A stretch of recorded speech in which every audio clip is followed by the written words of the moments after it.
Io mi baso fondamentalmente adesso sulle review scientifiche perché sono quelle che hanno un peso proprio più importante rispetto invece agli studi singoli. Ecco anche voi, quindi è un consiglio che, per quanto io non sia nessuno per dare consigli, è importante magari basarvi, se andate su PubMed ad esempio, che penso che sia il motore di ricerca a livello scientifico più conosciuto al mondo, se andate su PubMed capite bene che se mettete, non lo so, integrazione proteica, vengono fuori una valangata di studi dagli anni 70 al 2020, quindi dovete cercare poi di trovare quegli studi che siano, come si può dire, che abbiano un peso maggiore, quindi vi consiglio di andare su studi ultimi. Io mi rifaccio soprattutto alle review scientifiche, perché se mi dovessi rifare solamente a quello che sentiamo dire o che leggiamo nei vari magari giornali, come possono essere, sapete, quelli in ambito del fitness, insomma sono tantissimi, insomma rischiamo di perdere un po' la bussola. Uno dei parametri più importanti per quanto riguarda l'allenamento, qual è? La frequenza.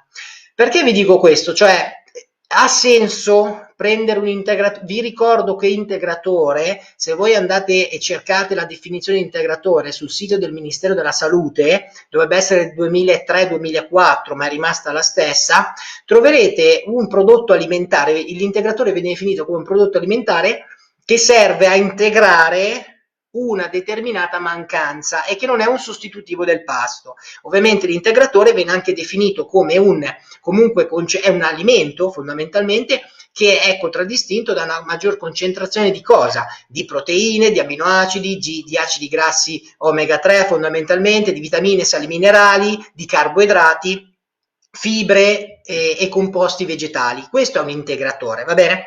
Però quello che io vorrei porre alla vostra attenzione è: ha senso secondo voi per un soggetto che non ha carenze e che, faccio un esempio, si allena 3 volte alla settimana, un'ora, quello che un po' consiglia l'OMS, quindi l'Organizzazione Mondiale della Sanità, ha senso quindi un soggetto fitness, diciamo, quelli che appunto si allenano 3 volte alla settimana, che va benissimo assolutamente da un punto di vista salutistico, magari meno da un punto di vista proprio performante, ma poi ognuno ha i propri obiettivi, ma da un punto di vista salutistico va benissimo. Però capite che se un soggetto ha una frequenza allenante di 3 volte alla settimana, probabilmente l'utilizzo degli integratori non serve assolutamente a niente, anche perché obiettivamente uno si allena in palestra mediamente, stiamo anche medio alti, consuma 350, sto già alto, 350-400 calorie, calcolando che la maggior parte delle persone si approccia, come abbiamo visto settimana scorsa, al mondo del fitness perché vuole fondamentalmente dimagrire, perché è in sovrappeso, se non di più, cioè capite bene che se un soggetto è in sovrappeso, quindi non ha mancanze, anzi ha abbondanze, cioè l'integratore serve veramente a poco. Quando, focalizzandoci sulla prima domanda, potrebbe avere un senso l'integrazione? L'integrazione può avere un senso invece sicuramente negli atleti, sicuramente anche nei soggetti non atleti, ma che si allenano più volte alla settimana.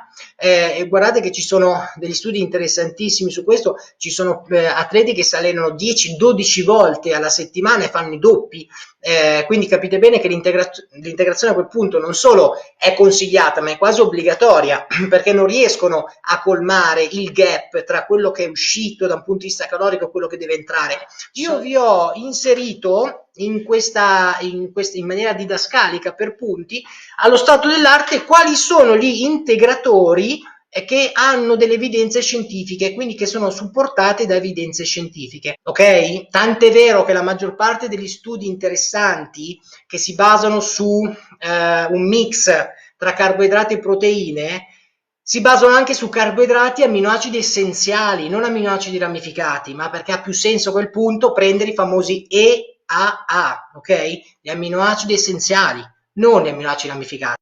Proteine assolutamente sì, però ricordatevi una cosa: non si diventa grossi, belli alti, prestanti, muscolosi prendendo le proteine. Si diventa eventualmente grossi, prestanti, forti, muscolosi facendosi un culo così in palestra.